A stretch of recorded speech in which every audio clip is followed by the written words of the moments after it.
So when you see someone celebrating Charlie's murder, call them out. And hell, call their employer.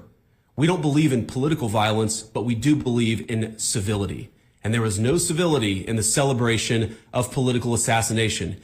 Get involved, get involved, get involved. It's the best way to honor Charlie's legacy. Call their employers. So from inside the White House, Vance is encouraging a mass doxing, encouraging his supporters to get ordinary people fired for what they post online. They claimed to be against this. This is cancel culture.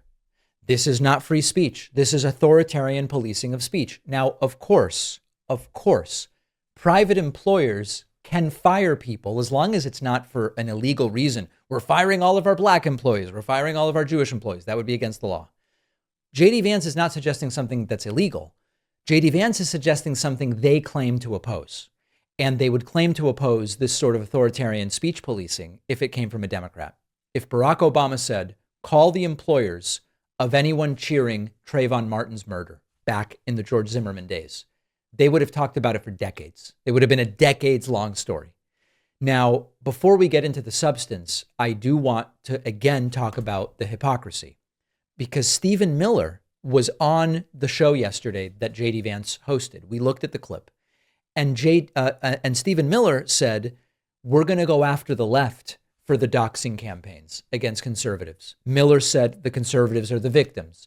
The conservatives are the targets. And JD Vance nodded along. And then JD Vance goes, oh, we're going to do it. We're going to do the same thing. Stephen, you're right. It's terrible how the left is doxing the right. By the way, to my audience, please go and dox these left-wingers celebrating Charlie Kirk's murder, which, by the way, statistically, there are almost none of.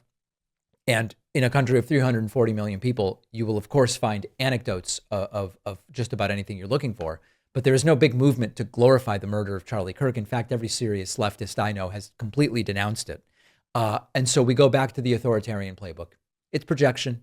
You accuse your opponents of doing the thing that you want to do. Then you turn it around and do it yourself. And it's very dangerous.